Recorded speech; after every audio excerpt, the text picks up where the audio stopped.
1945 तक बदलू राम का कोई गाना नहीं था। उस वक्त बटालियन की कमांड लेफ्टिनेंट कर्नल पार्सन्स के पास थी। वो जब छुट्टी से वापस आए तब उसी दौर में बदलू राम का गीत सामने आया। इस गीत को अंग्रेज अफसर मेजर मार्विन प्रॉक्टर ने बनाया था। उन्होंने रेजिमेंट के कई जवानों को बदलू राम के बारे में बात करते सुना। हर गपशप के दौरान सैनिक बदलू राम की बात करते कि किस तरह उनके शहीद होने के बाद भी उनका राशन आता रहा।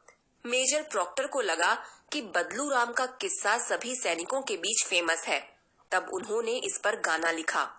गाने की धुन अमेरिकी गृह युद्ध के समय बने एक गीत जॉन्स ब्राउन बॉडी से ले ली।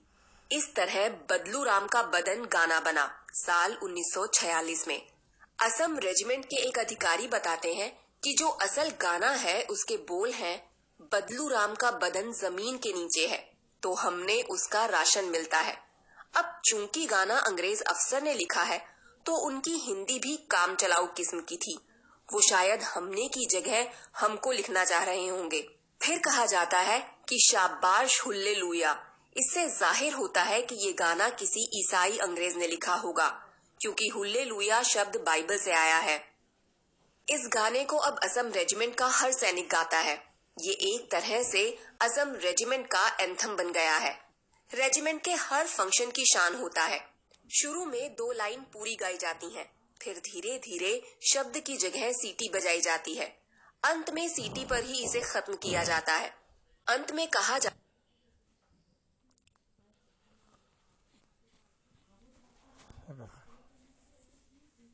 है, असम रेजिमेंट तगड़ा रहो।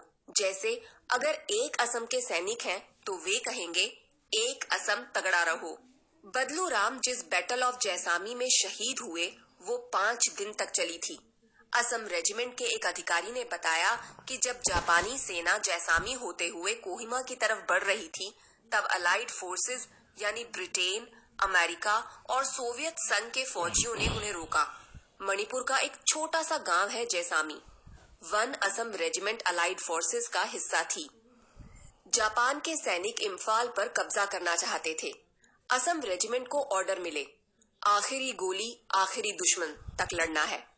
असम रेजिमेंट के अफसर ने बताया, जापानी सेना 28 मार्च 1944 को जैसामी पहुंची। हमारी रेजिमेंट ने उन्हें 3 दिनों तक रोक कर रखा। इसका मकसद था कि कोहिमा में मौजूद हमारे हेडक्वार्टर को डिफेंस तैयार करने के लिए पर्याप्त वक्त मिल जाए। लेकिन दिक्कत ये हुई कि रेजिमेंट का हेडक्वार्टर से संपर्क टूट गया। उस वक्त कम्युनिकेशन के 2 जरिए थे, लैंड कम्युनिकेशन और वायरलेस सेट। लेकिन दुश्मन के हमले में कम्युनिकेशन का जरिया नष्ट हो गया। हेडक्वार्टर से जैसामी में तैनात फोर्स के लिए ऑर्डर पास किया गया कि वे विड्रॉ करके यानी पीछे हटकर कोहिमा पहुंचे, लेकिन सूचना रेजिमेंट तक पहुंची ही नहीं। फिर हेडक्वार्टर ने मैसेज एयर ड्रॉप करवाया जिसमें साफ लिखा था कि विथड्रॉ करें, लेकिन जो मैसेज एयर ड्रॉप किया गया वो जैसामी आर्मी कैंप में न गिरकर बाहर गिरा और जापानी सेना के हाथ लग गया। जापानी फौजी घात लगाकर बैठ गए। फिर हेडक्वार्टर से एक अफसर को मैसेज के साथ भेजा गया। वो दौड़कर कोहिमा से जैसामी आए, तब जाकर संदेश मिला। 1 अप्रैल को एक असम रेजिमेंट ने विथड्रॉ स्टार्ट किया। जापानियों को प्लान का पहले से पता था और उन्होंने घात लगाकर हमला कर दिया। तब भी रेजिमेंट बहादुरी से लड़ी और कोहिमा पहुंची। साथ ही जापानी फोर्स को